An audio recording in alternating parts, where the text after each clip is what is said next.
Have you ever taken the time to reflect on the purpose behind each obstacle you face in life? Do you ever wonder if there is a deeper reason for the hard things you go through? Some people may think it sounds like another motivating quote you see on social media. What if I told you it's more than that, though? What if I told you that this idea comes from an old philosophy that has been around for a long time? Yes, I'm talking about Stoicism, a school of thought that teaches us to accept life's challenges with serenity and wisdom rather than just enduring them. We can find the essence of Stoicism in the virtues that make us who we are today. This ancient wisdom can help us find our way through the hardest times and guide us on our daily journey. Stoicism can help us learn how to deal with problems in our personal or work lives, problems that arise out of the blue, or just the normal ups and downs of life. In the midst of trouble, it gives us a way to not only survive, but also thrive. We learn from it that changing our situations won't make our lives more satisfying. What matters is how we react to them. It encourages us to cultivate a strong attitude and find strength in our own capacity to change and grow in the face of adversity. You've come to the right place if you've ever felt like you're always going against the current, if you've ever thought how to find peace in the midst of a storm, or if you're just interested in how old wisdom can help us understand our modern existence. I want you to join me on this journey of getting to know myself and growing as a person. So let's look at how to use the ideas of Stoicism to turn our hardest times into our biggest wins. We will learn to live with purpose, honesty, and an inner strength that can't be broken. With each step, this journey will offer us a chance to learn, grow, and find new ways to face life with courage and drive. As we start this life-changing trip, I want to ask you to click the subscribe button and stay with us the whole way. Every moment will be meant to move you, give you strength, and show you the way to being real and whole. You will not want to miss any part of this life-changing event. Come with us to learn how to use problems to move forward in your evolution. Number 1. Ask yourself what your limits are. Have you ever been content with less than what you could have? Our lives often have times when we don't really question the limits we've set for ourselves for days, weeks, or even years. But this is where the important question, why not, comes up. It's a simple question, but it can help us get past the fear and routine that are holding us back. Now, the Stoics were not inactive. They did not let life happen to them because they were full of stoicism. They took charge of their lives and constantly looked at their choices, actions, and relationships through the lens of virtue and self-improvement. A Stoic would ask, why not take the path that leads to growth? When they had to make a choice or deal with a problem. It's not about taking chances without thinking. It's about making choices that are in line with your better self and core ideals. So, if you're at a crossroads and not sure whether to step into the unknown or make your efforts better, stop and ask yourself, why? Why not try to get that raise, start that project, or trust your dreams? Our futures are shaped in these times of choice. But here's the catch. Why is it not just about facing problems from the outside? Why is it also about facing stories inside our heads that hold us back? It's about fighting self-doubt, fear of failing, and being happy with the way things are. It's a call to action that tells you to stop being average and accept your greatness. Remember all the Stoic heroes you know, from Seneca to Marcus Aurelius. They saw problems as chances to learn and grow. They didn't settle for a simple, easy life. Instead, they chose the road of virtue, strength, and personal greatness. When you ask yourself, why not? You are doing just that. You're ready to take on life head-on, to learn and grow, and to come out of it better and smarter. When you start to question yourself, remember that you have the power to change the story and the strength to go beyond what you think you can do. Think like a Stoic, and ask yourself, why not? See how far your interest, courage, and dedication can take you. Second, the need to always be making progress. This never-ending search for improvement fits nicely with Marcus Aurelius's idea of always moving forward or being a project that is changing. Focusing on what they could change, like their virtues, actions, and reactions to things happening around them, was what the Stoics believed in. They didn't try to be perfect. Instead, they wanted to get better. That's what I want you to do. Strive for progress by constantly reflecting. Whether it's improving your work skills, building your relationships, or creating a cult that inspires inner peace, progress is at the heart of everything that matters. Growth is at the heart of a happy life. You are naturally in tune with the Stoic virtue of self-control when you are constantly working to improve yourself. You're on a journey to become the best version of yourself because it's the best way to live by your principles, not for praise or validation from others. However, here's the thing. Being obsessed with better yourself doesn't mean being mean or harsh to yourself. It means being kind and determined to grow. It involves recognizing the small victories while still looking forward to the next stage of your evolution. Oh, there will be mistakes and failures along the way. But like a true Stoic, you won't see them as losses. Instead, you'll see them as lessons and steps toward improvement. So how do you keep this fixation on progress going?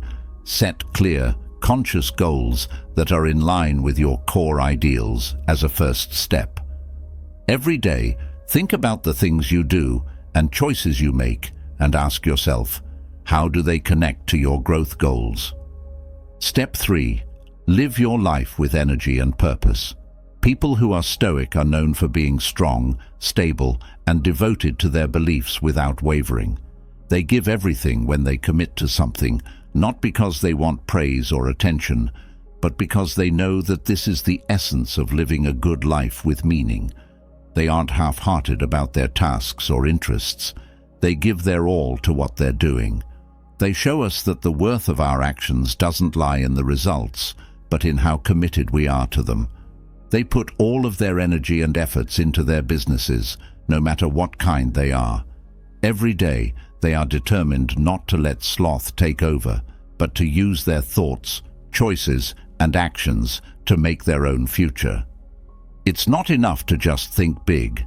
You have to also act big. It is those brave and determined steps that keep them going, even when the road ahead is rough and full of unknowns. But here's an important thing to remember. Giving it your all isn't just about what you do. It's also about how you do it. Sincerity, desire, and honesty are important when it comes to your tasks, your relationships, and your personal growth. Working on a project, spending time with loved ones, or taking time to reflect on your personal growth are all examples of being fully present and involved in the face of challenges. It means meeting them with bravery and strength, using your inner strength to get through hard times. How can you start to give your life your all? Figure out what's most important to you, your core beliefs, your most important goals, and your greatest hobbies. Then make a promise to follow them with all your heart. Hold yourself to high standards and work hard every day, not because you feel like you have to, but because you want to live a full and honest life. Remember that giving your all is not something you do just once. It's something you do every day, with every breath. If you follow this philosophy, it will not only help you reach your goals, but it will also give you a great sense of purpose and satisfaction on your trip. Fourth, stay on your way.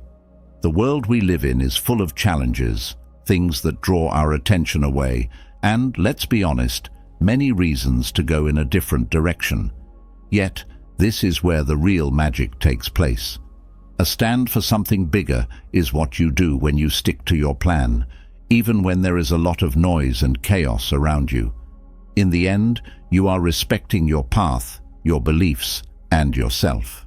The Stoics knew that life is full of things that can take our attention away from our real purpose, but they also knew how important it was to stay the course and stick to your principles and goals. Being stoic and sticking to your path isn't just about getting things done, it's also about having ethics and character. What does it mean for you to keep going? Being clear about your life's path means knowing what you stand for, what you want to achieve, and what kind of person you want to be. When you do this, you keep your eyes on your North Star and use it to guide you, even when it rains and the water gets rough. The important thing is to remember that staying on your path doesn't mean being fixed or unwilling to change. Sometimes you have to change your course to stay on course. You can do this by learning from your mistakes and changing your sails as needed. Most importantly, these changes should always be in line with your core values and long-term goals. How are you going to stay on track? Start by knowing yourself. Reflect on your life's beliefs, goals, and purpose. Cultivate the self-control to make choices that are right for you, even if they are difficult or disliked. Use them as a guide. Also, know that being tough is important. Look at challenges and failures as chances to fortify your resolve and increase your dedication to your journey. Fifth, don't worry about the results. People often tell us to keep our eyes on the goal and judge our success by what we've already done. However, what if I told you that letting go of success gives you a lot of freedom and power? Where Stoicism really shines is in giving us a deeply freeing view that can change how we see life and what success means to us. According to the Stoics, there are some things we can manage and some things we can't.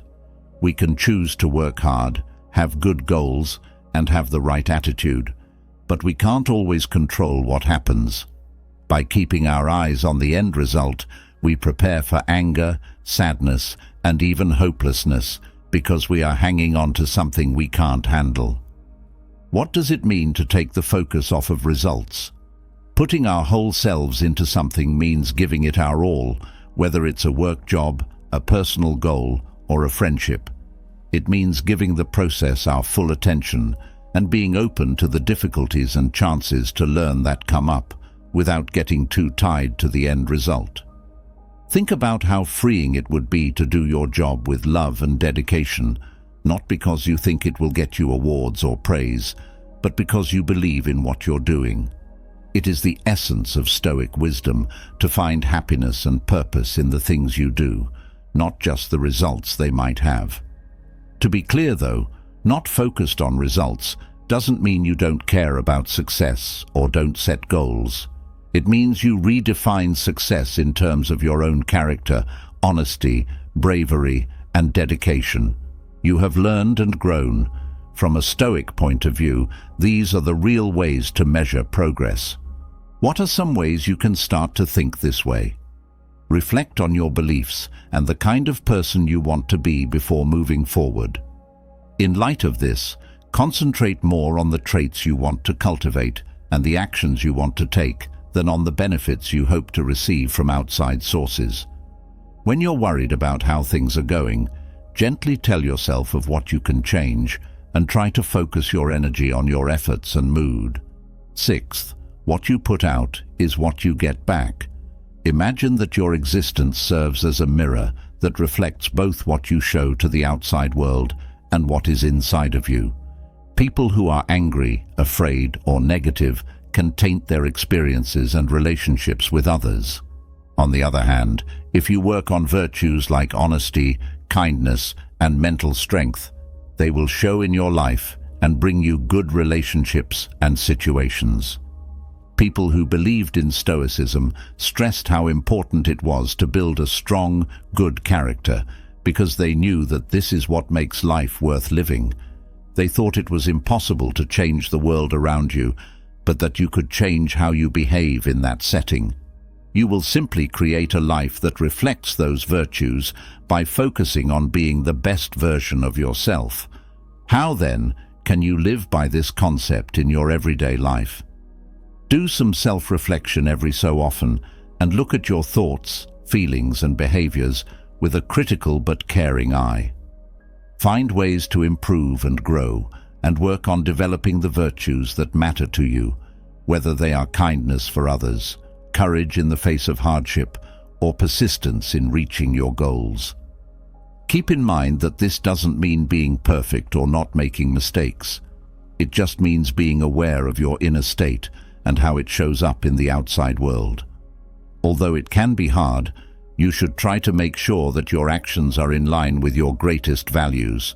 And when you fail, which we all do, you should be humble and strong enough to learn from your mistakes and keep going on your path to self-improvement.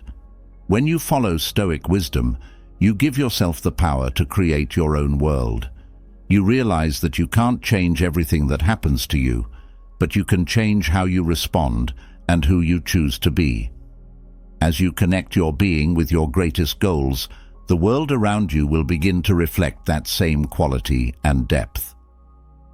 7th, take the test right now. Consider the problems you have encountered in your own existence. Our first response could be anger, disappointment, or even hopelessness. The essence of this Stoic principle is that we should see these challenges as hidden chances or catalysts for our own development and self-exploration. When the Stoics talked about problems, they didn't play them down. They were well aware of the pain and problems that each problem can cause, but they also thought that every problem had the potential for an advantage equal to or greater to it. It's not the problem itself that makes us fail, but how we handle it. When we choose to see a problem as a chance, we stop being passive consumers of our situations and become active and powerful change agents. How can you use the idea that the problem is the way in your everyday life? When you're facing a problem, start by changing the way you think about it. Take a moment to think about what you can learn from this and how it can help you grow instead of letting problems drain your energy and mental health. You can use challenges as stepping stones to improve your strength, imagination, and determination. Keep in mind that the best roads are often the ones that are the hardest.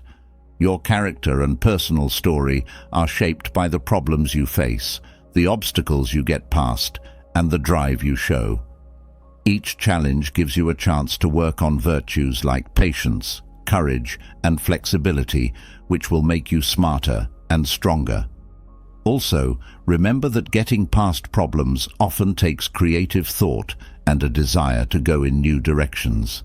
This is the time of trouble when we are told to broaden our views, think in new ways, and find skills we didn't know we had. We cultivate a sense of thanks for the growth they allow us by taking a Stoic stance toward challenges. Learning to value the journey, with all of its ups and downs, and understanding that the most important lessons are often learned through hardship. 8th, do not much but good. The enormity of our goals or the difficulty of our tasks can easily overpower us in the vast patchwork of existence. We might ask, what does my intervention have to do with this? We might only make a small difference, but that's how big things are made, by the sum of their parts, which are made up of small acts that may not seem important at first. People who follow the Stoic philosophy know that we can't change big things that happen, but we can change the choices we make. Instead of getting stuck on the big job at hand or getting too focused on the faraway goal, they tell us to pay attention to the present and do what is right and necessary at that very moment. No matter how small or unimportant our efforts may seem, doing the little that we can is a call to action that inspires us to live life with purpose and hard work. How can we use this idea in our everyday lives? First, we can break down our most important goals into steps that are easier to handle and more likely to be reached. Let's think about what we can get done today, even if it's just a little progress. Keep in mind that what matters is how consistently and persistently we act, not how much we do. Each small step is important because it builds a base that will support our bigger goals in the long run. This Stoic way of thinking also tells us to find worth and meaning in the process, not just the end result. Focusing on the small things we can do makes us more aware of the moment, more involved, and often more productive. We learn to value the road, with all of its ups and downs, because we know that our daily actions and attitudes are what make us grow and feel fulfilled. By following this philosophy, we cultivate humility and resolve, acknowledge that we are not all-powerful, but also believe in our ability to affect and take action. When we learn to change and keep going, even when progress seems slow or impossible, we become adaptive. 9. Change how you think about success. Sometimes financial wealth, job titles, or social media fans are used to measure success. This can make it easy to lose sight of what's really important. But what would happen if we stopped and thought about what success really meant to us? People who follow the Stoic philosophy teach us that the only way to really achieve success is not to get more things or make other people like you, but to build a strong character that works with nature and serves our human functions, which are to be whole, brave, and smart no matter what. This way of looking at success is very powerful because it gives us the power to take action. We may not be able to control the economy, the job market, or how other people see us, but we can control our own deeds and virtues. So how can we start to change the way we think about success? Do some deep self-reflection and think about what you really value and what kind of person you want to be. Set goals that are in line with these principles, focused on your own growth and how you can make a positive difference in other people's lives. Identify the virtues in others that you admire and want to cultivate in yourself. To change what success means, you have to learn to value the process as well as the result. Honor your hard work, your determination, and your growth, even if the results don't show up right away. Remember that in Stoicism, how you deal with problems is just as important as how well you reach your goals. It means keeping your ethics and calmness no matter what is going on around you. When you aren't constantly seeking outward validation, you will also find that your idea of success can make you happier and more fulfilled. Once you have that freedom, you can focus on what makes you truly happy and fulfilled. You will probably find that the practice of virtue and meaningful connection with the world are much more satisfying than any external accomplishments you may achieve. Number 10. Don't always try to get approval. In a culture where getting other people's approval and validation is so important, it's easy to lose our essence and forget our main goals and values in the process of trying to please others. Individualism, on the other hand, is a strong contrast to this focus on the outside world. It reminds us that our qualities and decisions should be based on our own beliefs and virtues, not on what other people think. Some people who follow the Stoic philosophy say that trying to please others can turn into a form of slavery because we let their opinions and views control our actions and self-esteem. We gain a deep sense of freedom and sincerity when we let go of this need for outward validation. We are then free to act in line with our own values and beliefs, following what we truly desire. The rightness and importance of our choices don't depend on how well they do in the eyes of others. Then how can we start to separate our deeds from the need to please? First, it's important to become very self-aware. To distinguish between actions motivated by a desire for outward validation and those based in our true selves, we need to understand our motives. This isn't always easy because it requires being honest and thinking about yourself, but it is a necessary step toward a more genuine and satisfying existence. Next, we need to build trust in our own choices and opinions. The Stoics stress how important it is to use reason and wisdom to decide what to do. When we trust our own judgment and act in line with our well-thought-out beliefs, We count less on other people's support and can stick to our decisions, even if they are seen as unpopular or wrong, because we know they are based on our core values. It is also important to understand that we can't please everyone. This is not only okay, but also normal and unavoidable. Each of us is a unique person with our own views, ideals, and points of view. It is impossible to meet everyone's needs, and if we tried, we would have to constantly change and adapt to meet other people's standards, which would mean losing who we are. Being truthful and honest with ourselves helps us find real relationships based on mutual respect and shared values. And even if we are faced or turned down, we can take heart in the fact that we are living with integrity and following our Stoic ideals. 11. Don't let anything confuse you. In a world that always wants our time, attention, and energy, being able to say no to ourselves is a very useful skill. Not only do we have to say no to things we don't want to do, but we also have to stand up for our goals, values, and independence. Stoic philosophy tells us to pay attention to what is truly important and within our control. This may mean turning down requests, chances, or even demands that go against our core values. The Stoics believed that we should live in balance with nature, which means that we should know and accept our own boundaries. They knew that our time and energy are limited and that we need to be careful about how we use them. So, knowing how to say no is very important. Being discerning helps us focus on what is truly important and helpful, not just what is urgent or what other people want us to do. But, let's be honest, it can be very hard to say no.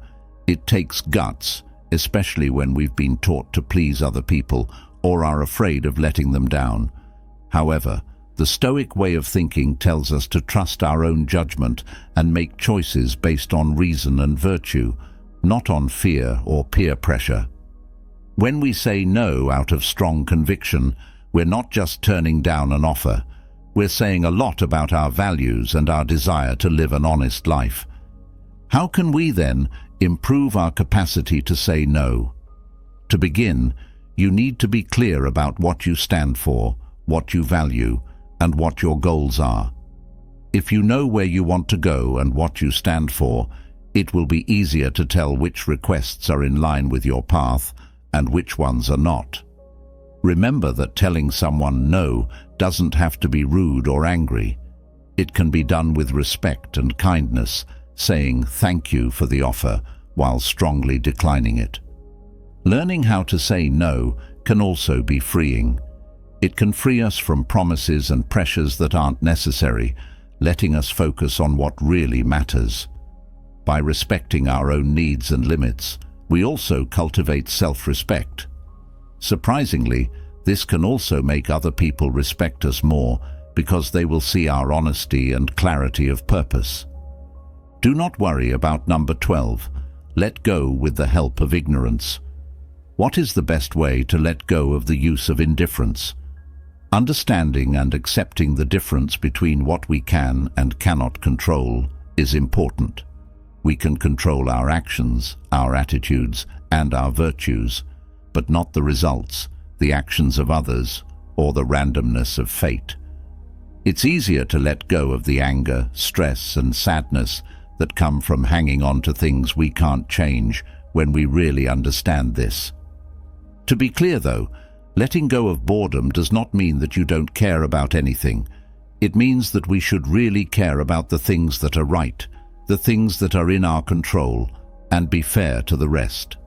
It's about wisely using our energy, putting all of our heart and effort into what we do, and letting go of our commitment to results.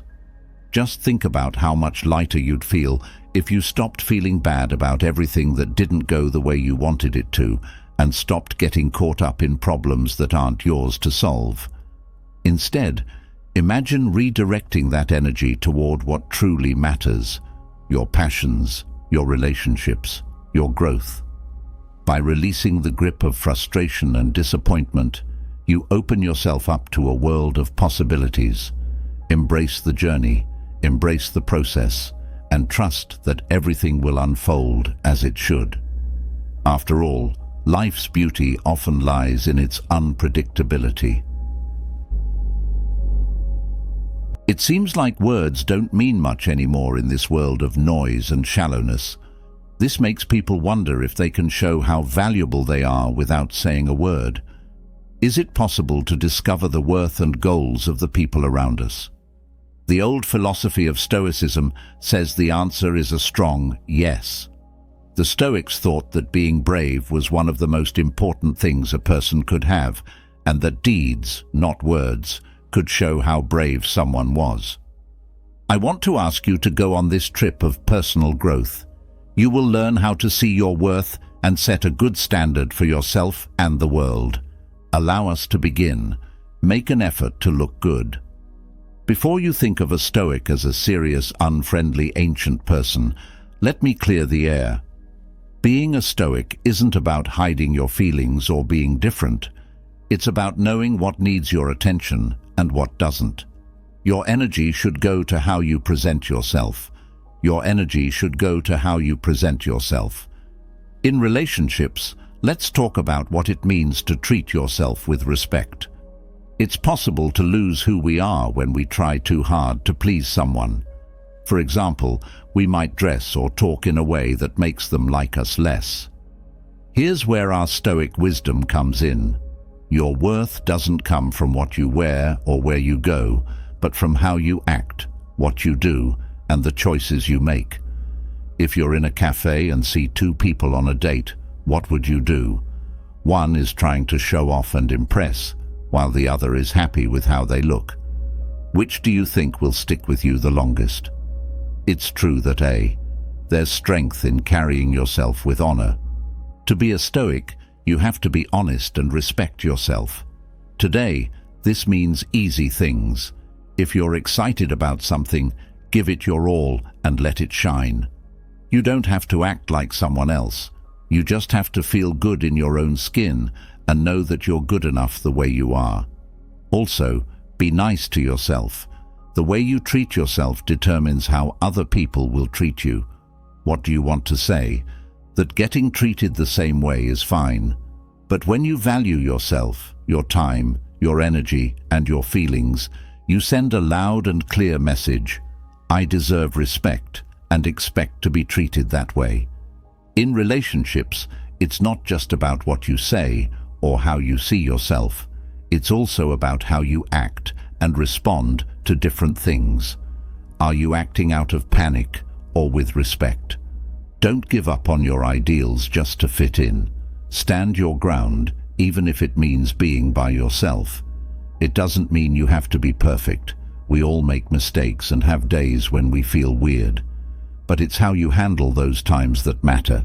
Do you give up when things get tough, or do you keep your cool and learn from it?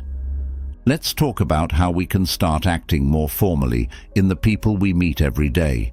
Setting clear, healthy limits in our relationships and being clear about what we're ready to accept and what we're not might be one way. This helps us keep our mental safety and set a standard of respect for each other. Learn to say no to things that don't fit with our values and goals. This is another way to treat ourselves with respect. This could mean turning down commitments or situations that make us feel bad or go against our values. Because of this, we show that we are true to ourselves and support our right to live by our beliefs. Maybe it's also about being kinder and more respectful to others in our daily lives, seeing the humanity in everyone we meet and understanding how they feel and what they're going through. We can build relationships that are more real and important this way. The more we know and value our own dignity, the more the outside world will notice it. This will change how other people see and treat us, starting a good circle of respect and love for each person's dignity. Know how much you're worth. Oh, you might be thinking, oh, it's just another talk about self-love. But stay with me, because I'm not going to talk about telling yourself over and over again how great you are. What does knowing your worth in relationships have to do with Stoicism? In fact, quite a bit. As the Stoics teach, the most important thing is to focus on what we can change. For example, we can change how we feel about ourselves. It doesn't matter how many Instagram likes you get or who friend requests you on any other social network. What matters is how you see and respect yourself. Consider this. Picture yourself as a valuable stone. Is it true that not everyone knows how much a rare rock is worth? People might not know what it is and walk right by it, but that doesn't change how much it's worth. It's still expensive, rare, and one of a kind. That's a true reflection of who you are. Real, one of a kind, and expensive. It doesn't make you less valuable if someone doesn't see it. Let's be honest for a moment. Everyone here has been turned down or felt like they weren't good enough at some point. This is especially true in today's world where everyone seems to be living their best life. What Stoicism does, though, is tell you that your worth is not based on what other people think of you, but on how you live your life, your virtues, and the things you do. Are you nice? Are you telling the truth? Are you happy with the way you live? That's where your real worth lies. Self-reflection was very important to the Stoics. So stop for a moment and think about your traits, not just the obvious ones, but also the ones that are more important to you. Whether you're kind, strong, or a good listener, these are the things that make you valuable. Here's the secret. When you know this fully and honestly, it will change how you deal with others in relationships. You won't put up with nonsense not because you're cocky, but because you value yourself too highly. Here's a Stoic practice for you. The next time someone makes fun of you, don't give up and start doubting yourself. Instead, ask yourself what your skills and values are. It's not about acting haughty, it's about quietly realizing that you are good without needing validation from others. Marcus Aurelius, one of the great Stoic rulers, says that you could change the outside world, but not your mind. You will find strength if you realize this. Figuring out our own worth is very important when we're talking about relationships. It's important to know that our worth doesn't come from how other people see us. It comes from how we see ourselves. Every day, it's a lesson and an exercise to cultivate and support our self-esteem and confidence. When we wake up, we have the chance to affirm our worth, no matter what other people think or say. We need to tell ourselves that we are important and deserving of love and respect, not because someone else says so, but because we truly believe it. We realize that our worth doesn't come from what other people think of us, but from our own essence and character as we work on getting to know and accept ourselves. Every step we take on this path of self-discovery helps us understand how much we're really worth. Personal growth is a slow and steady process through which we learn to see and value our skills, virtues, and unique qualities. As we go deeper into this inner journey, we learn that our worth is not based on what other people think of us. Understanding that we can cultivate and increase our worth over time gives us the power to take care of our lives and relationships, frees us from the need to seek validation from others, and enables us to live with unbreakable self-esteem and confidence. Finding strength in our own worth, even if other people don't see it, and realizing that we deserve love and respect just for being ourselves is what it's all about. Don't tell me what to do, show me. This idea also works great when we talk about setting limits. It's one thing to tell someone what your limits are. It's quite another to follow through and show them. Think about it this way. Anyone can say they won't stand for being mistreated, but when you do it, that's when you face the truth. When it comes to your lines, do you stick to them or let people cross them? That's where your real strength lies. It's not what you say, but what you do. This might not be easy, especially if you're feeling bad. Remember, though, what our Stoic friends told us. We have power over everything, even how we respond to things. Your actions, not what you say, show them what the line is when someone crosses it. It says a lot about you how you act, if someone lies to you after you've made it clear that you value honesty. You're not making a scene by walking away or talking about the problem in a straight and cool way. This shows that you respect yourself and want to be respected in a way that fits with your values. This way of doing things can really change the way relationships work. People start to understand what you will and will not accept when they see that you have limits that you will not let people cross, and rules and values that you are determined to uphold. It's about developing a sense of being an artist. Having self-respect is important, and you should stick to it. When it comes to the little things that happen every day, this is where you really become stoic. It's not just about the big things. What you do when someone breaks plans at the last minute, or when someone doesn't care about you anymore. With cool words and deeds, you let them know that this is not okay. Being present in the present moment is not the only thing that awareness is. Immersing ourselves fully in the present moment means paying close attention to every thought, feeling, and action that comes up within us. We are asked to question and reflect on how our actions reflect our personal boundaries and core values as we move along this road of self-awareness. Being fully present in the present moment gives us a chance to check if our actions are in line with our boundaries and true selves.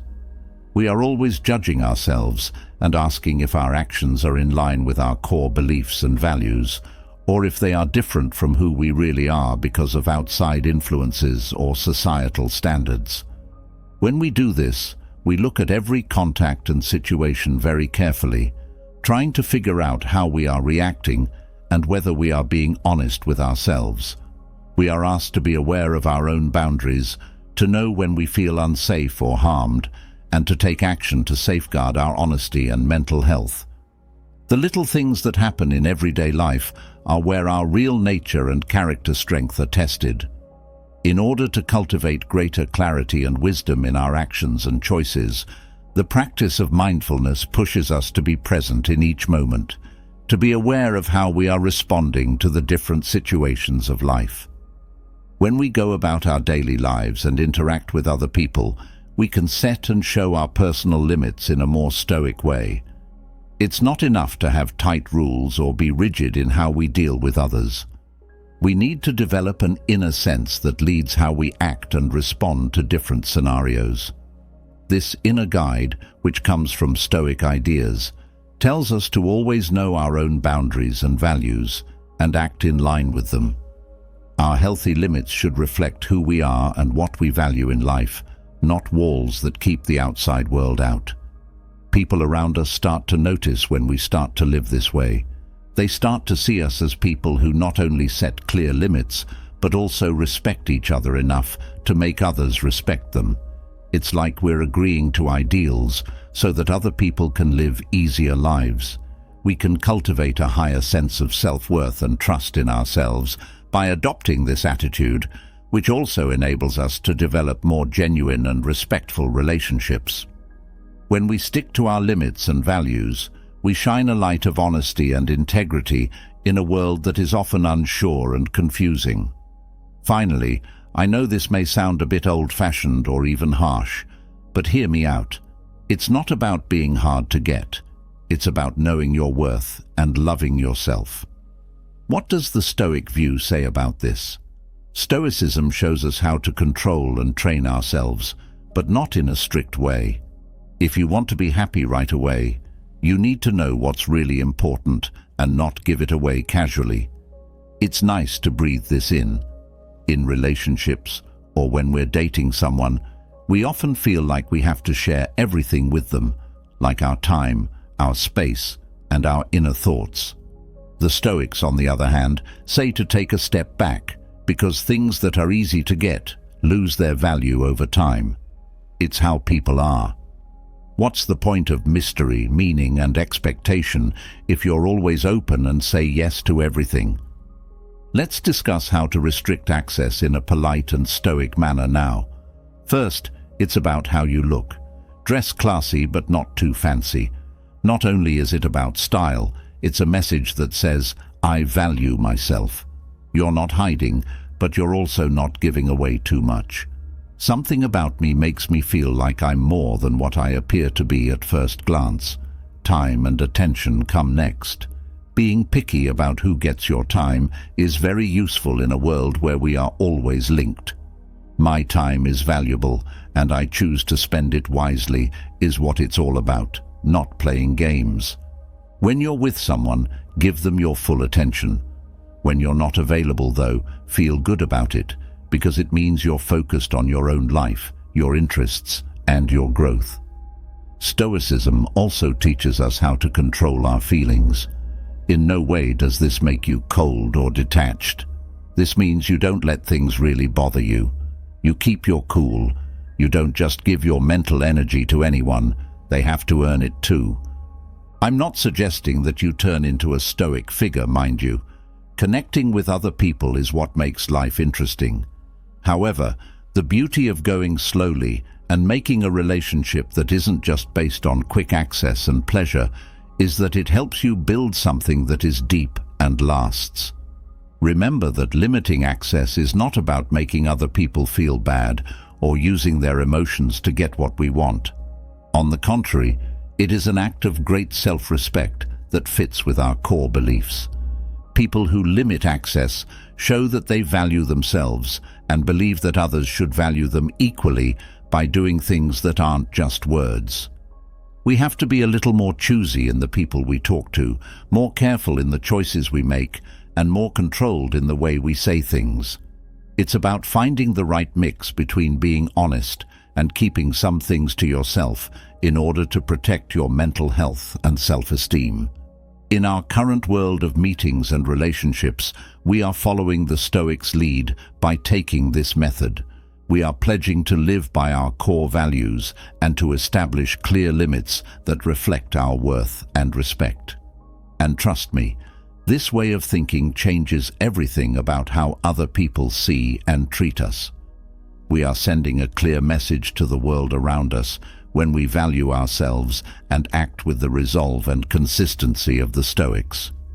We are saying that we deserve to be treated with respect and care, and we are not willing to give up our integrity for fear of being alone or not being accepted.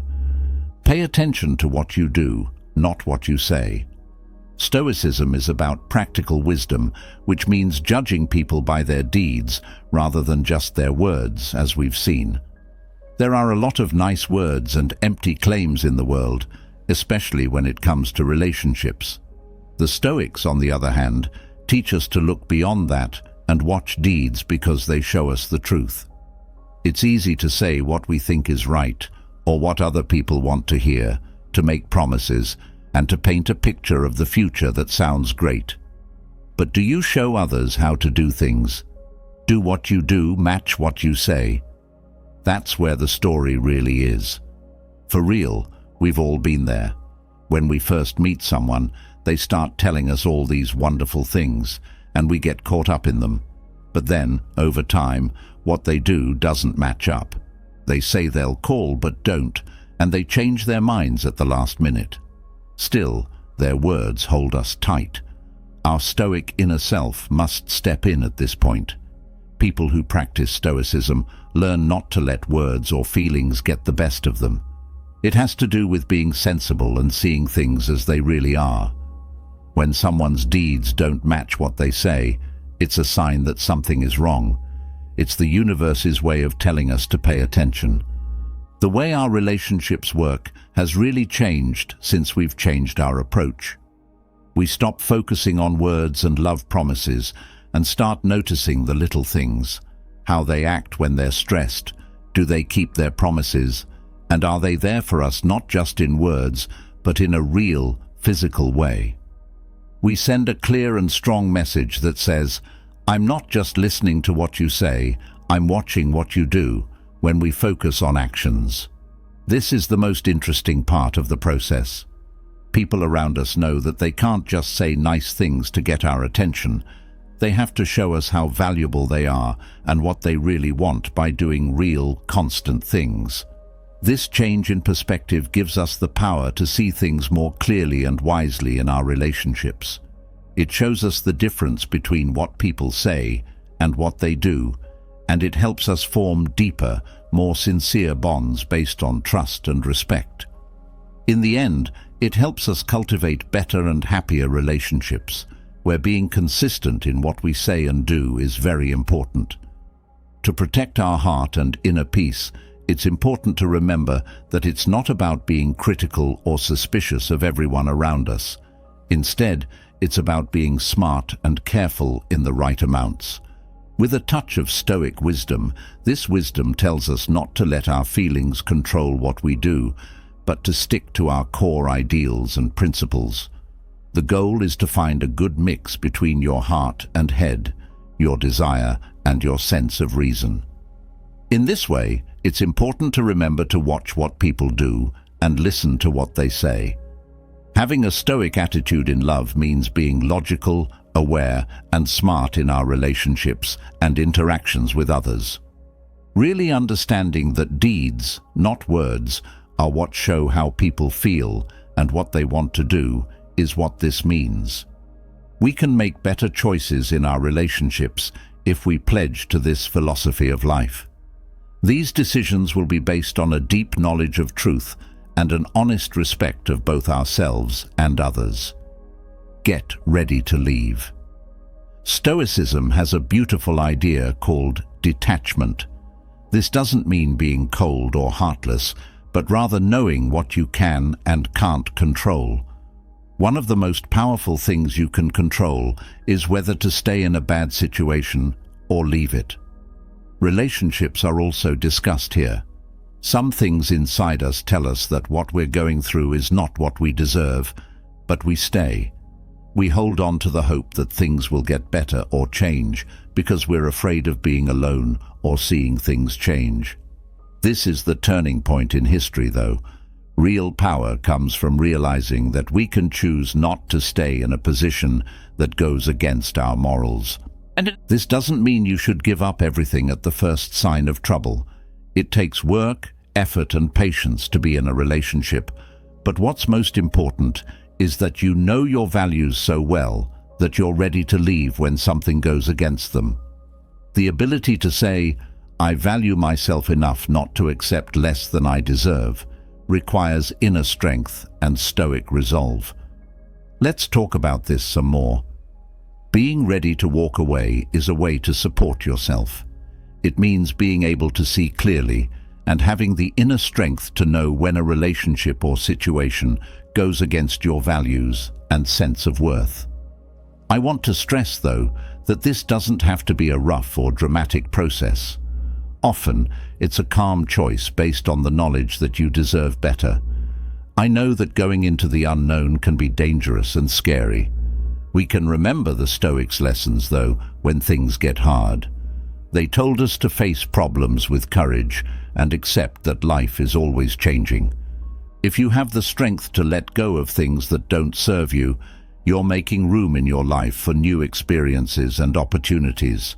You're paving the way for personal growth and renewal. Do not think that you are holding on to a situation out of necessity or fear. You are consciously choosing to do so for your own mental health and happiness. When we have the guts to leave something that doesn't serve us, we honor our inner wants and boost our self-esteem. We cultivate the ability to figure out what we really value during this process of getting ready to let go. It helps us figure out trends in our relationships that are unhealthy or dangerous and make choices that are good for our long-term happiness and health. So let's remember that being ready to leave is a sign of self-love and a promise to live a full and honest life. It reminds us all the time that we deserve to be treated with respect and care in every contact, and we are ready to fight for this right with all our might. Seventh, the power of no. Honesty and having the guts to stand up for what you believe in are very important in Stoicism. This is directly about being able to say no in relationships. It's about being sure of what you stand for and not being afraid to stick to your beliefs, even if they make other people uncomfortable. Let's say you're meeting someone and they tell you something that doesn't seem right. It could be going too fast or putting your ideals at risk in some way. Moving on would be the easy thing to do. Your Stoic inner self must step in and say no at this point, though. Being honest with yourself about your ideals and limits is important right now. As it turns out, this is not at all easy. In fact, it can be very hard. That voice that says, "What if it AFs them?" is always there, even more so when you like the person. But this is where we need to be strong. Stoicism shows us how to be brave, not just when we face problems from the outside, but also when we face problems inside. There's more to saying no than just self-respect. It shows that you care about yourself enough to not settle for less than you deserve. You could lose them, but here's the important thing. If turning down something that goes against your morals makes them dislike you, then maybe, just maybe, they weren't right for you. This way of doing things can really change how a friendship works. It changes someone's mind when they see that you're not afraid to say no, and that you're not only there to please them at the cost of your own values. It shows that you respect and value yourself. Another Stoic twist. Turning down something that goes against our values isn't just about telling other people what you won't do. It's also about being honest with yourself. Figuring out what you want and not really wanting to be in a relationship is what it's about. Remember that being afraid of being alone shouldn't make you do things that are bad for you. In fact, saying no is a sign of sincerity and self-affirmation. By setting healthy limits, it helps us stay true to our core values. The Stoics showed us how important it is to be strong in our beliefs and act in a way that is consistent with our values. This is an example of living with ethics, instead of giving in to outside standards or other people's requests. When we say no, we are respecting our true needs and wants. We are sticking up for ourselves and setting an example for relationships based on respect and understanding for each other. Saying no is an important part of taking care of yourself and being honest. It doesn't mean you're selfish or don't care about other people. We can build better, more effective relationships where everyone is valued and accepted for who they really are by setting clear limits and being honest about what we need. Allow us to remember that it's okay to say no. Self-love comes out in this way, and it's an important step toward making relationships that are real and rewarding. Accepting that we can say no when we need to puts us in a position of personal power and lets us live our lives with honesty and ethics in every contact. Eighth, have a good sense of doubt.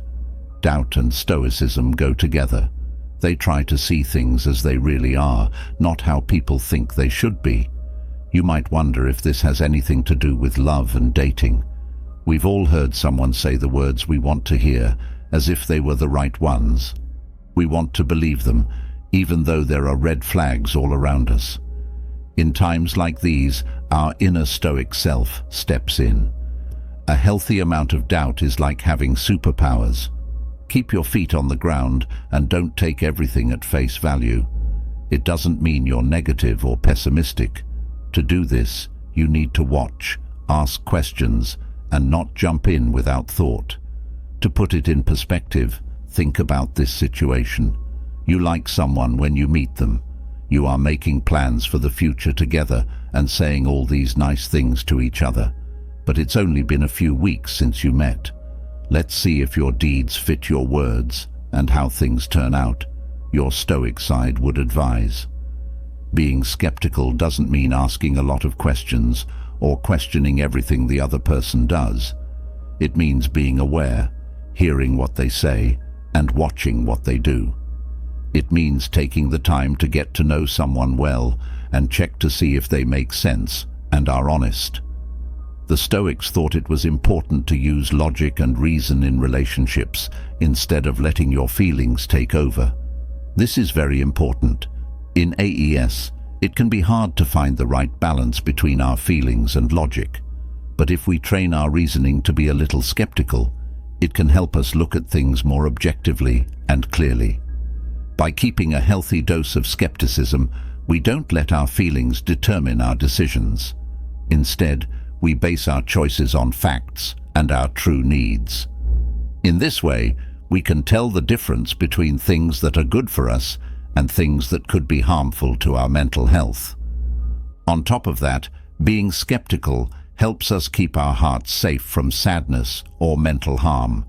We give ourselves the time to better understand the other person, their goals, and how well they fit with our own wants and values when we don't rush into situations before we've fully thought them through. Building walls or shields around our hearts isn't the only thing that needs to be done. We also need to open doors and be wise.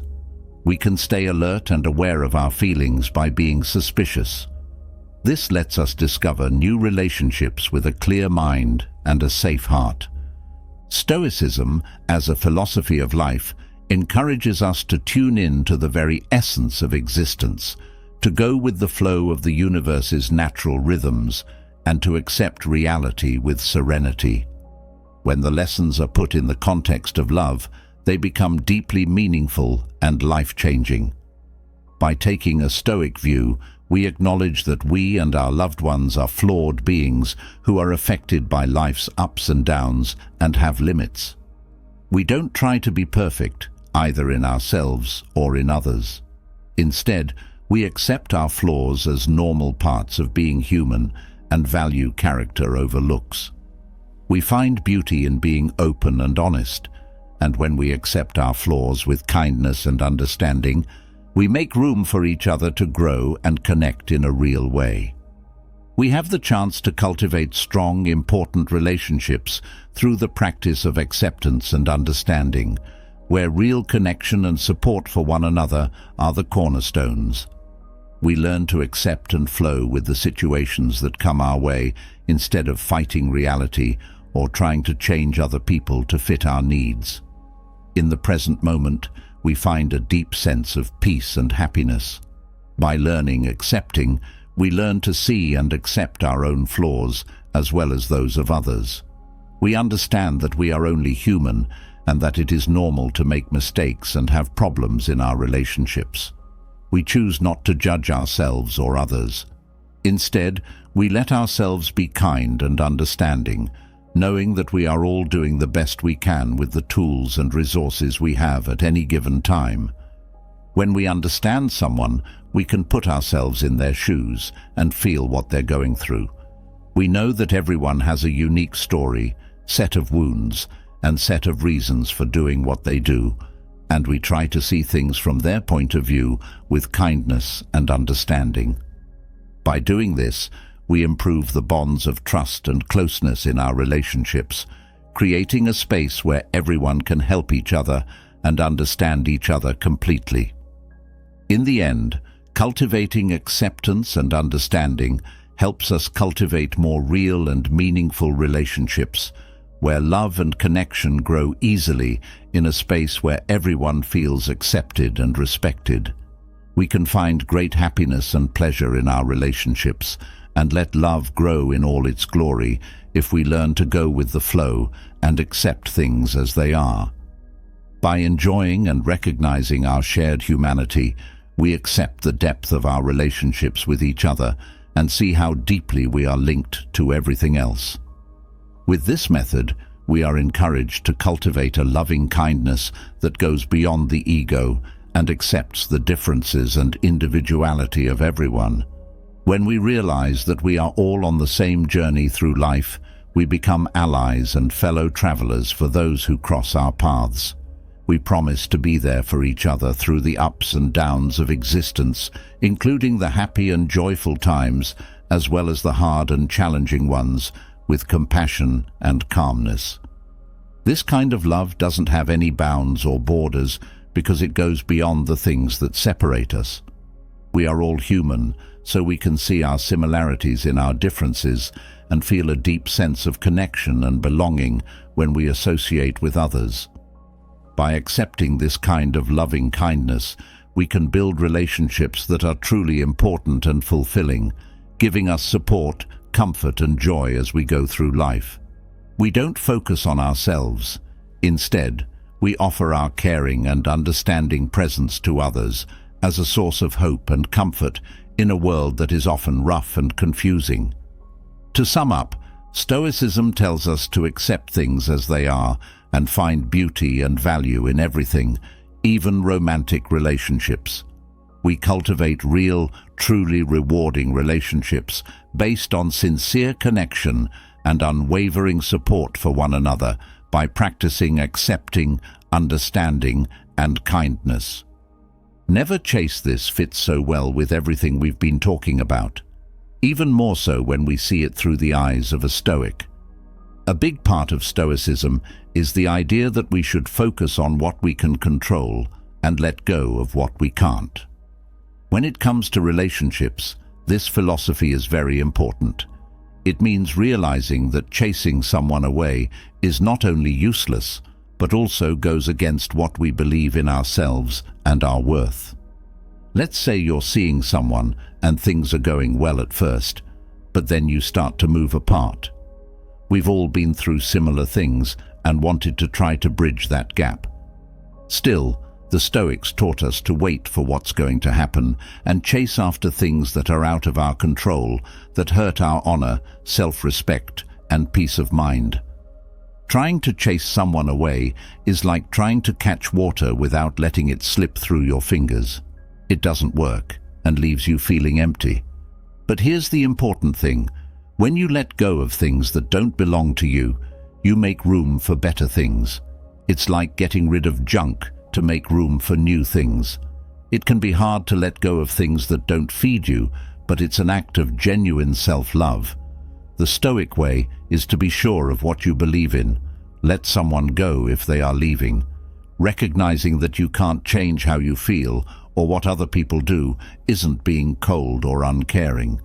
You can only choose how to react. Since we all know how hard this is, let's be honest. It takes a lot of strength not to go after that urge. They need to know that if someone wants to be with you, they will be. Things get really interesting when you stop chasing and start focusing on your own life. The confidence and strength you give off makes people want to be around you. That's like giving a message that says, "I'm worth it." Let's treat relationships with Stoicism, and let's focus on what we can control. Finding inner peace is more important than seeking validation from others. You have the choice of how to deal with things in your life. Take a moment to remember that you build your own honor and protect your self-esteem.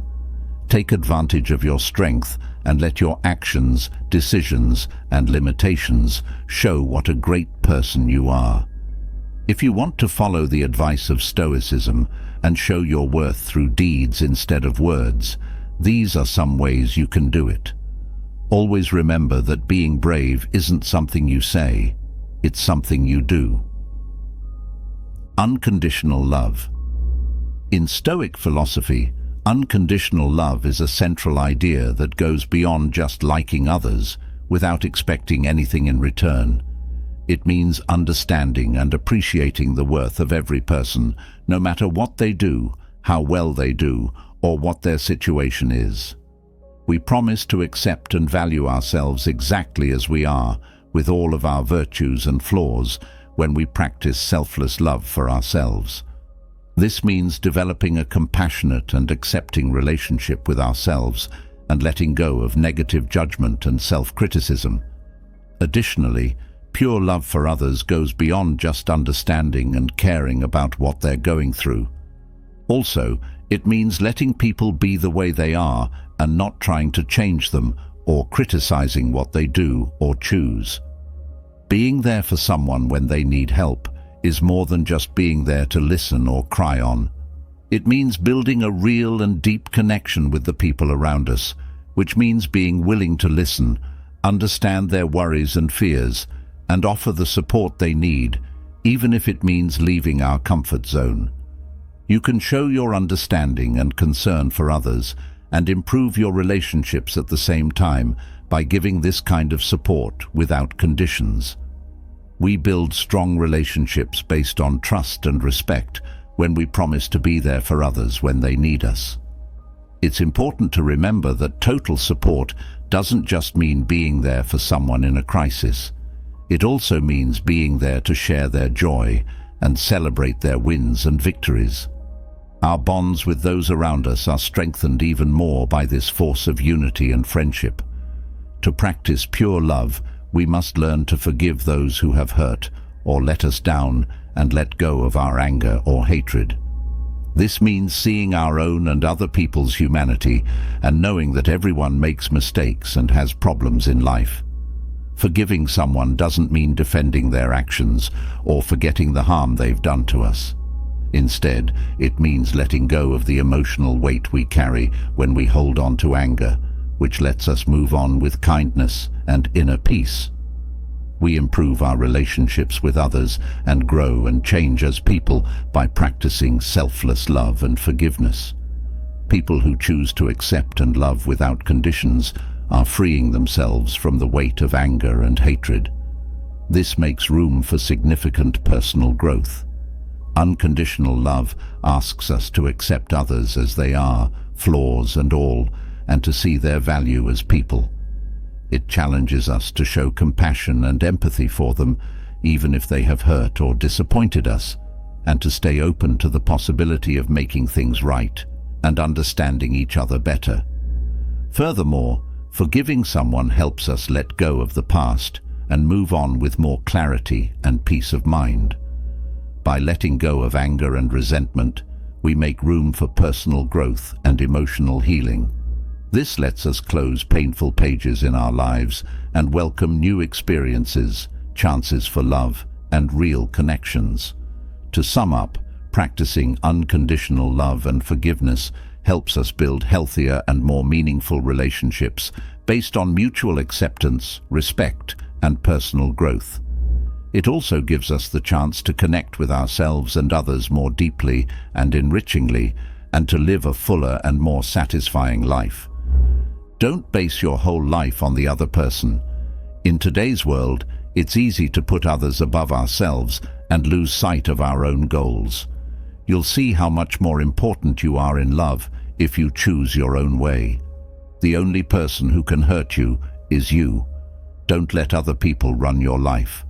The strong words in this quote tell us that we are in charge of our own inner peace and mental health. People's negative thoughts and views can be everywhere, so it's important to know that we can choose how they affect us. It's a call to self-reflection and sincerity, to be who we are without worrying about what other people will think. When we really understand this principle, we take charge of our own lives. Our self-esteem and respect grow, which makes other people value and care about us more. Marcus Aurelius said, "No one can hurt you without your permission." This is a strong truth to remember when we are facing problems and complaints. Being able to avoid starting talks in a world where people are always talking may seem hard, but it comes from Stoic wisdom. Epicurus and other philosophers told us that it's better to listen than to talk and let other people start the conversation. We learn more about other people and ourselves when we let them start the talk. Being ready to talk all the time can make you look nervous and self-centered, which turns people off. Building real, high-value relationships requires patience and a desire to let other people start the talk. This emphasis on putting Stoic ideas into practice in daily life is a potent tool for personal development and fostering genuine and important relationships. Creating a fear of loss, practicing patience, limiting your availability, encouraging freedom, and learning to let other people start conversations are all things that can help you live a more healthy and real life. A life philosophy called Stoicism not only changes how we interact with other people, but it also completely changes how we see ourselves. By accepting and putting these principles into practice, we set out on an introspective trip that helps us find serenity in the midst of chaos, make more informed choices, and face obstacles with an unbreakable mental strength. What Stoicism is all about is not just how we relate to other people, but also how we connect with our own essence. By following these rules, we not only learn how to deal with things outside of our control, but we also start to understand and control ourselves. These principles become an internal guideline that helps us make decisions. They teach us how to find balance in the midst of chaos, how to stay calm in the face of uncertainty, and how to cultivate the mental toughness required to get through hard times in a deep and meaningful way. In the end, Stoicism leads to an internal change that not only affects our relationships with others, but also changes how we understand and see ourselves, enabling us to live a better, more real, and more useful life. One of the most important parts of Stoicism is living by our beliefs. This can have a huge effect on our relationships. This philosophy tells us how important it is to stick to what we believe is right and fair, even when we are in a close relationship. When it comes to romantic relationships, this idea means that we need to make sure that the relationship is in line with our inner values and beliefs. This requires us to reflect on our connection and how these values show up in our daily lives. To give you an example, if we value confidence, then our partnership must be built on honesty and open conversation. The same goes for how we treat our partner. If we value mutual respect and equality, we should make sure that our relationships with them reflect these values. When we make choices based on our ideals, we have to be true to ourselves, even when the relationship is hard or there are outside forces. Setting healthy limits or stopping a relationship that doesn't meet our moral standards are two examples of hard choices that we may have to make. When we promise to live our values in a loving relationship, we build the building blocks for a deep and permanent bond. Not only does this pledge improve our own ethics, but it also helps build a connection based on trust, respect, and growth for both parties. By making choices and acting in ways that are in line with our values, we can be true to what we value in life and in our relationship with our partner. For example, if we value loyalty, we will try to be loyal and trustworthy in our relationship. If we value kindness, we will look for helpful ways to help and care for our partner. Because our deeds and beliefs are in line with each other, the connection feels real and sincere. The strength of our trust relationship is our partner's perception of us as honest and trustworthy people. Also, when we act in a way that is consistent with our beliefs, it encourages our partner to do the same. This helps us both grow and understand each other better. Living by our ideals also helps us get through the tough times and disagreements that may come up in the relationship. We can use our ideals to help us make moral and helpful choices when we're in tough situations. This keeps us from giving up on our values or responding without thinking, so we can solve problems in a polite and helpful way. In the end, living our ideals in a loving relationship not only makes us happier and healthier, but it also makes our relationship with our partner stronger. By building our connection on honesty and love for each other, we can make it strong and last for a long time. Along with being honest, loyal, compassionate, and respectful to our partner, practicing virtue in a love partnership means a lot more. It's a promise to be the best versions of ourselves in every part of our life together. The virtue encourages us to learn more about honesty, which is more than just being open and honest in our interactions. Being genuine in our relationships, displaying our abilities and areas for improvement, is what it means to be real.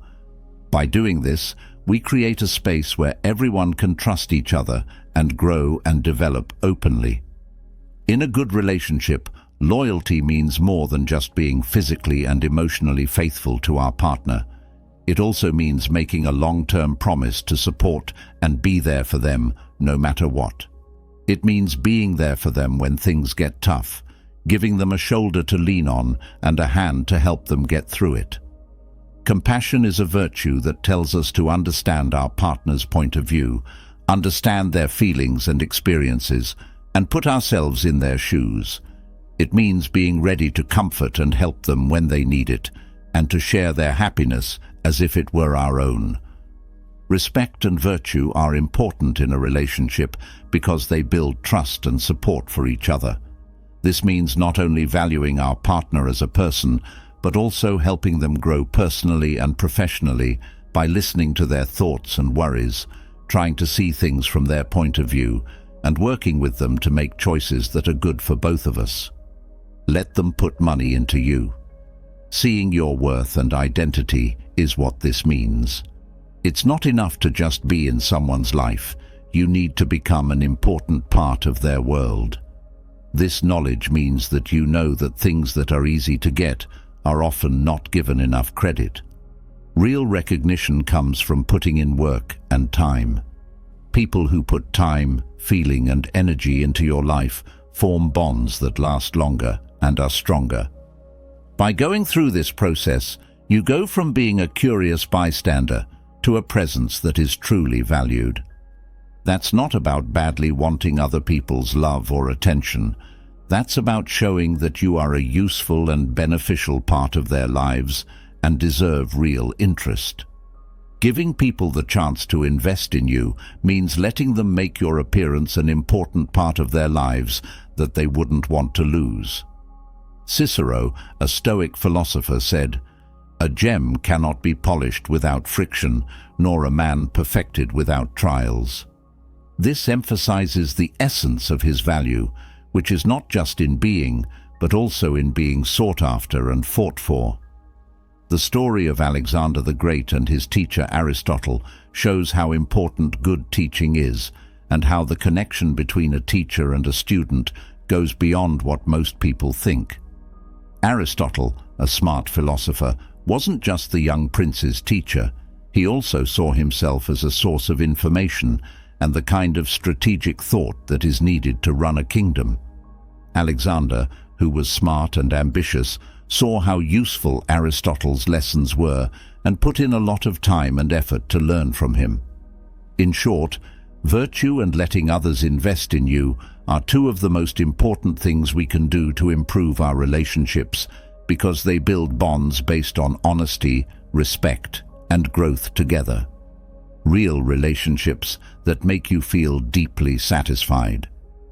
As you continue on this path to the heart of Stoicism, remember that being the rock in the storm doesn't mean escaping problems. It means facing them with the unbreakable strength that you already have. Let these Stoic secrets help you focus on yourself, be strong, and find the deep joy that comes from being in charge of your own mind. It was Marcus Aurelius who said, "Very little is needed to make a happy life. Everything lies within you, in your way of thinking." I really hope this lesson has been helpful. You can live a good life by focusing on what you can control, according to the school of realistic philosophy called Stoicism. The Stoic way of thinking can help you deal with stress, anxiety, and other bad feelings. No matter what, practitioners try to keep their minds calm and logical. Every month, hundreds of thousands of people search Google for Stoicism. But why? The reason is that a school of philosophy that is 2,300 years old is still very popular today. One major reason is that Stoicism is not a philosophy you can read while sitting on the couch. This school of thought is followed by people who value deeds over words, from Zeno of Citio to Ryan Holiday. It didn't matter to the Stoics who you were or where you came from. Stoicism also deals with timeless issues like how to deal with problems and bad feelings, get to know yourself, and focus your energy on things that really matter. Our brains still work in similar ways, even though a lot has changed in the last 2,300 years. Every day, we both deal with similar mental problems and problems. It makes sense that Stoic philosophy is still studied today. It deals with problems that will always be important. Now I will give you 10 Stoic rules for having a good life. Get ready and change and grow. 1. Do good things. The Stoics believe that the only way to live a good life is to be good. Plato came up with the idea of the 4 cardinal virtues: but they were also important to the Stoics, other Hellenistic philosophers, and even Christian thinkers. The four virtues are wisdom, courage, modesty, and justice. They are character traits that we should all strive for and respect in others. Being wise means making good choices, judging things logically, and knowing the difference between right and wrong. This virtue is important because the other three depend on it. Being brave means not being afraid to face scary, unsure, threatening, or hard conditions. Being temperate means being moderate, not going overboard, acting in a reasonable way, being self-controlled, and not letting your wildest wants take over. Being fair, right, and honest with other people is what it means to be just. Wisdom, bravery, and moderation can all turn into vices when there is no justice. As a result, the four virtues must work together. The Stoics believe that it doesn't matter what your job is, how much money you have, who you are, when you are, or whether you wear a tie or a shirt. What counts is your character, your beliefs, and how honest you are in what you do. Thus, Stoicism was used by both rich and poor people, aristocrats and slaves. Seneca said, "A good character is the only guarantee of eternal and carefree happiness." The ideals of Stoicism have had an effect on many famous people throughout history. Some of the people I'll talk about are Adam Smith, Michel de Montaigne, Frederick II of Prussia, George Washington, Thomas Jefferson, John Stuart Mill, and others. Stoicism is not a philosophy just for famous people, despite what you might think. The fact that famous people have been affected by Stoicism doesn't mean that it was only made for important, wealthy, or prestigious people. Stoicism, on the other hand, is a good source of wisdom that anyone can use. Before they did what they did, none of these people were important. The reason they were important was that they tried to be smart, brave, fair, and reasonable. It's impossible not to do great things in life once you start acting in the most moral way possible. Spend your time on the things you can control and let go of the rest. What does it mean to have a lot of books? It means being able to tell the difference between things we can control and things we can't. This quote is the first thing you read in Epictetus's guidebook because it explains the duality of control, which is a key idea in Stoic philosophy. To live a good life, we need to pay attention to the things we can control and be okay with everything else. Some things can't be changed, but we can decide what to do with the things that are happening to us. Epictetus said, "Do the best with what you have control over and accept what happens." We can't always change what happens. We have control over the decisions, acts, and judgments we make on our own. The rest aren't completely under our control, and they can be put into groups based on how much power we have over them. We can divide them into two groups: partial influence and small or no influence. Partial influence includes our health, our assets, our relationships, and everything else that changes because of what we do and think. Small or no influence includes our time, our background, and other things that have nothing to do with us. For instance, choosing whether the scale will say 60, 80, or 100 kilo is not within your control. However, being physically active is. You might find out that you can't lose weight because of a disease, and you probably can't do anything about it. What number of digits your bank account will have in a few years is not up to you. You have to work. The central bank of your country might lower the value of the local currency, which would mean that the numbers you have saved will be worth nothing.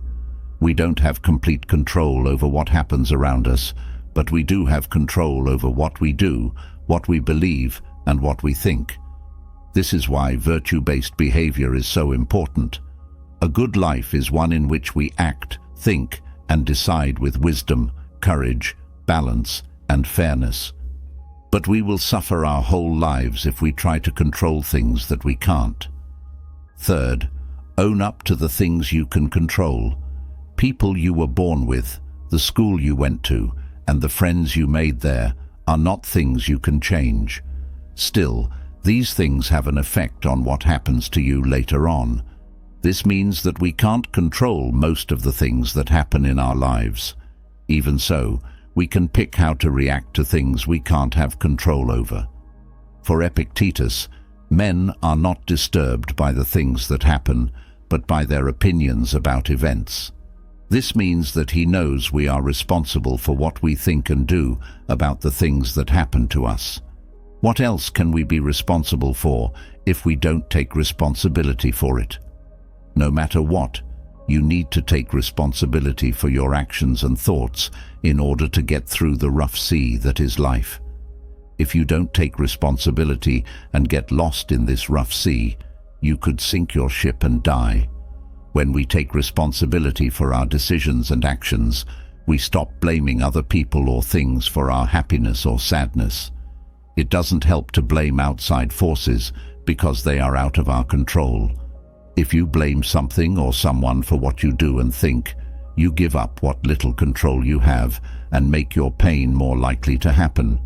If we own up to the things we can control, the things going on around us become less important. That being said, what counts is that we act in line with our ideals, no matter what.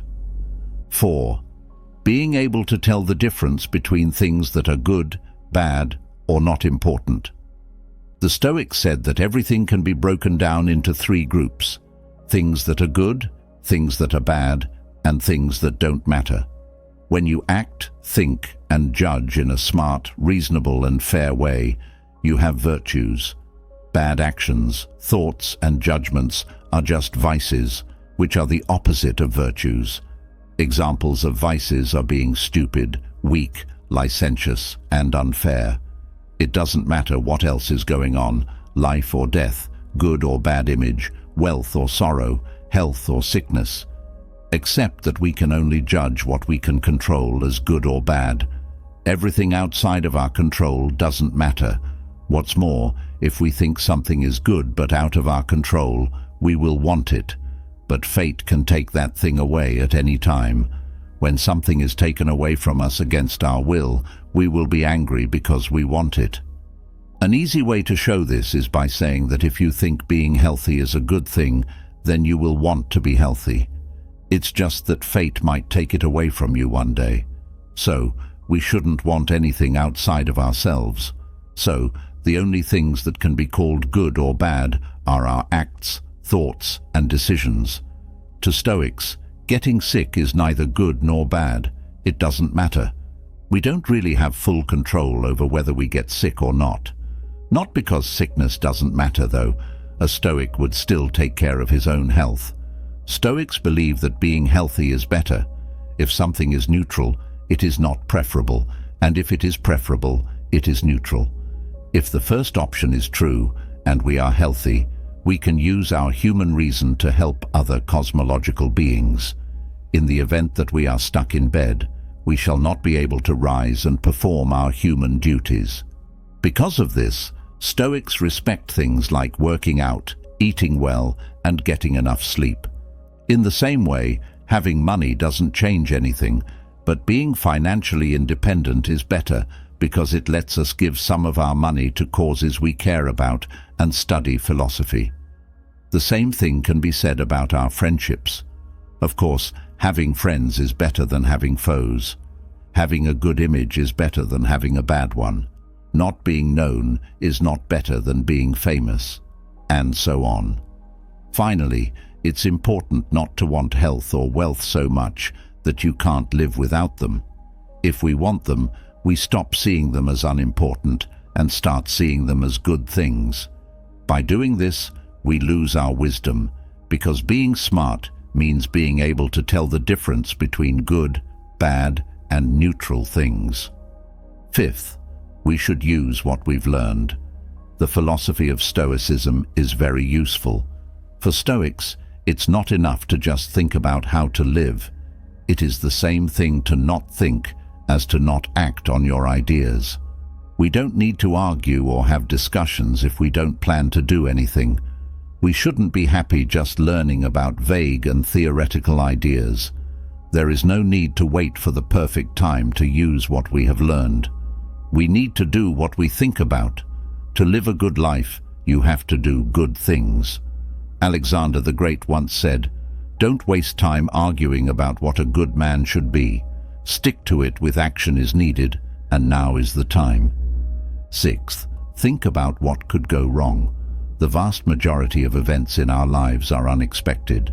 We often feel worried and scared when they happen because we can't plan for all of them.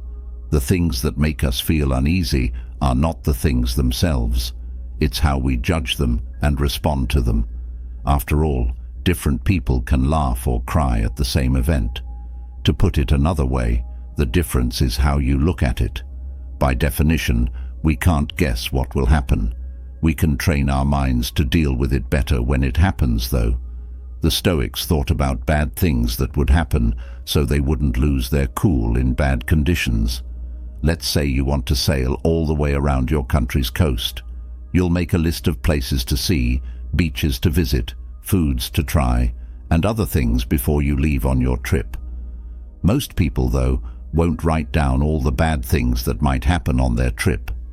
Premeditation of sins is the act of picturing the worst-case scenarios that most of us never think of. Not only would a Stoic traveler think about beaches, towns, and kitchens, but also, what if my ship sank? What if there was a really bad storm? What if the wind was too strong for my sails? What if I got lost? What if I was hungry and still a long way from another port? By thinking about bad things that might happen, we train our minds to deal with bad or even disastrous situations in a cool and logical way. Why don't we start now?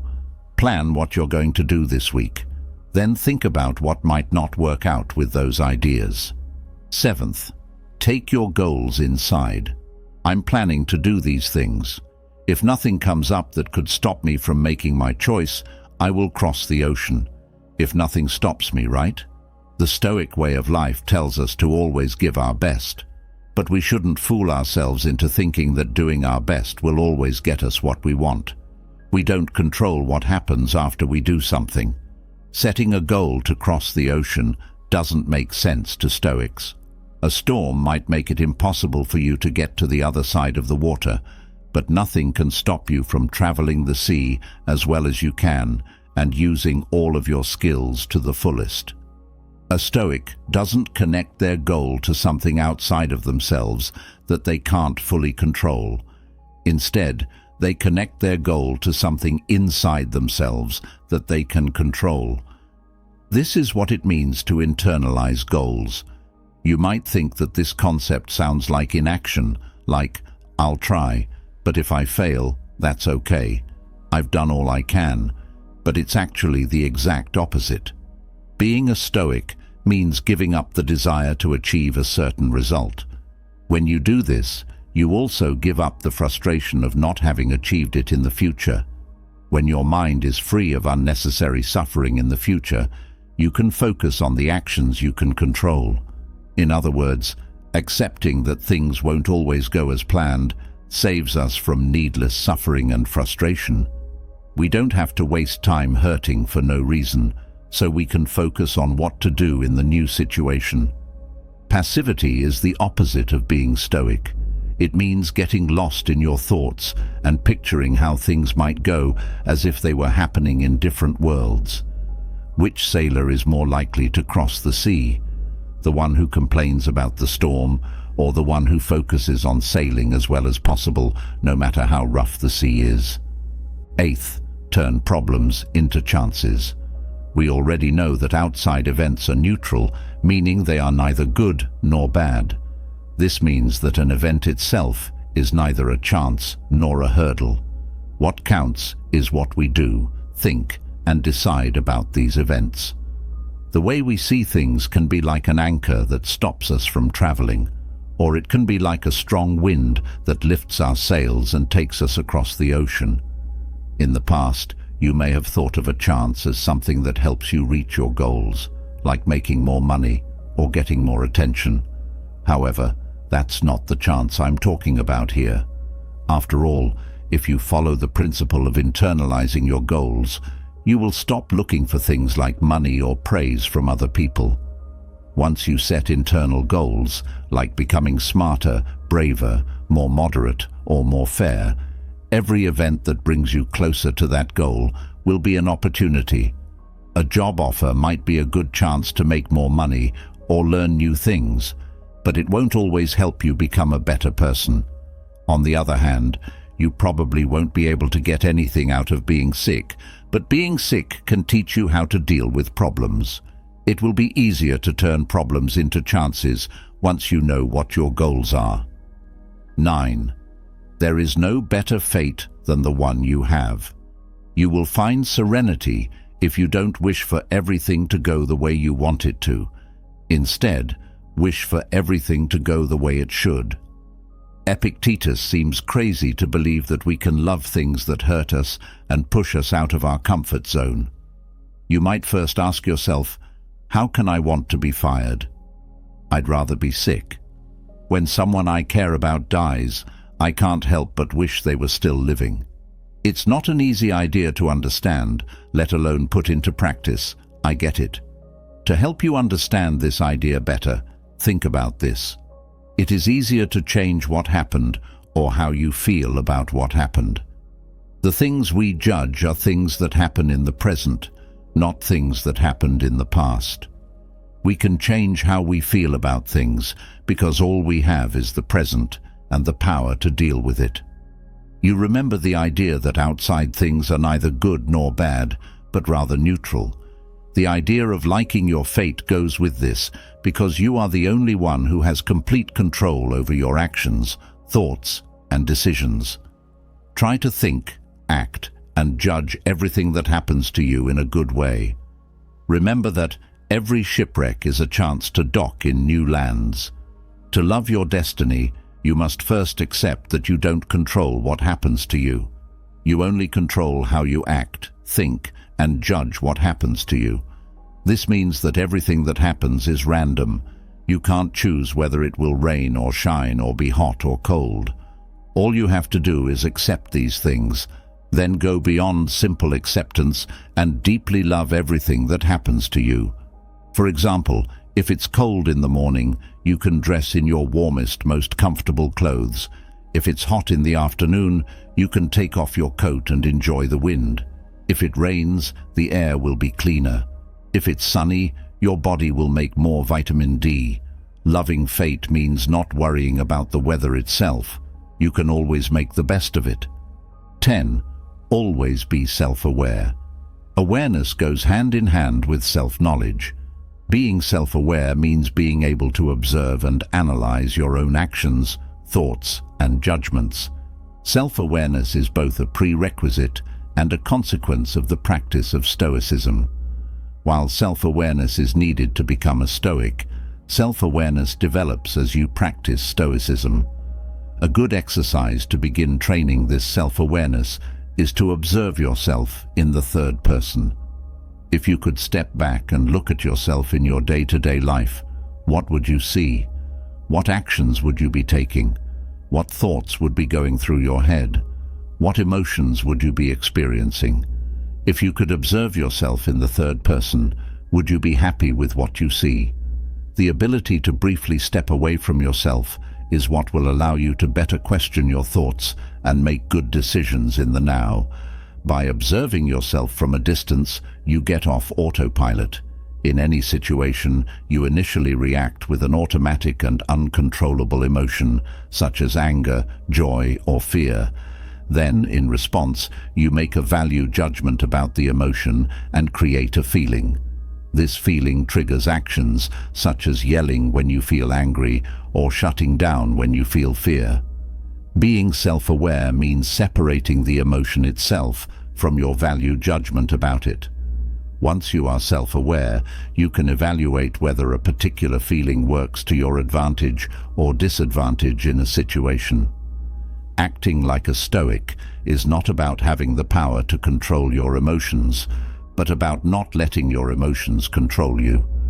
When you develop the ability to observe, analyze and judge your own thoughts, you will make better and more rational decisions.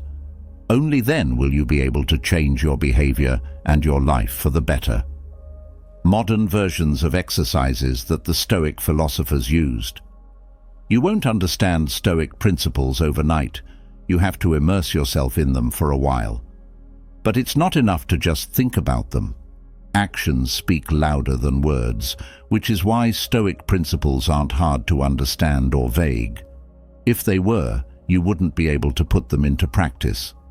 To help you immerse yourself in Stoicism, you can start with spiritual exercises that Seneca, Epictetus, and Marcus Aurelius used. Here are 3 of them. Exercise 1. Daily reflection. We have the feeling that time flies when we live on autopilot. Stop and think about today. How much of your day have you really lived? How much of your day has passed without you noticing? Daily reflections take us out of autopilot and help us regain control of the direction of our lives. Reflecting on how to be a wiser, braver, more temperate and fairer person is what keeps you closer to your ideal self. That's why Marcus Aurelius wrote meditations. Writing meditations helped him reflect. You can begin your daily reflection by asking yourself, what have I done well today? Where have I failed? What could I have done better? In addition to these 3 questions, define tangible improvements to put into practice the next day. Something like smiling more, being calmer, or taking a breath before answering a question. The simple act of setting yourself better actions helps you reflect the next day on whether or not you have done what you set out to do. The next day, you will reflect on the effects of the new action you have taken or what prevented you from taking action. Getting into the habit of recording your reflections in text, audio, or video will help you track your progress over time. When we spend a lot of time focused on the road ahead, we often forget to look back. Realizing how far we've come helps us know that we're on the right track. In practice, take 5 minutes before bedtime to reflect on your day using the 3 questions above. Writing down your reflections is not an obligation, but it makes the exercise more effective. Some ways to record your daily reflections are to record audios, write in WhatsApp groups where it's just you, keep a physical notebook, record videos, and save them in a place you can easily access in the future. Exercise 2. Love your destiny. Destiny leads the willing and drags with it the unwilling, said Seneca. How many times have you seen someone angry because the traffic light opened just as they were about to cross the street? How many times have you seen someone impatient because the elevator took too long? How many times have you been that person? It is common to feel frustrated when the most insignificant situations do not go the way we want them to, and this is one of the greatest evils we can commit against ourselves. The more justified it seems to feel bad about something, the more damage we are doing to ourselves. When we get frustrated, we give up control over the actions we can take in response. Your frustration doesn't change the past, so don't resist the elevator taking too long to arrive. Don't wish it were faster. Accept the speed of the elevator for what it is. Stoics only care about what they can control. The future is uncertain and not in our control. Don't cling to your expectations. And remember that things come and go. A Stoic does not get frustrated when things turn out supposedly unfavorable. There is no point in fighting against something that is beyond your power of choice. Such reticence only makes you miserable in the face of the situation. Accepting fate, loving it, and making the best of what has happened is essential to living a good, fulfilling, and happy life. In practice, when something happens to you, ask yourself if you can do something about it. If the answer is no, accept it. If the answer is yes, focus on the actions you should take as a result. Exercise. 3. Pain and illness are 2 chances to show your virtues. Illness stops the body but not the mind, unless you think it is. A limp is an impediment to the legs, not to the will. said Epictetus. Use this same logic for everything else that comes up. You can find an impediment to anything, but not to yourself. Epictetus limped. He knew that lameness was an impediment to his legs, not to his mind. Being lame prevented him from being a soldier, but not from living a good life.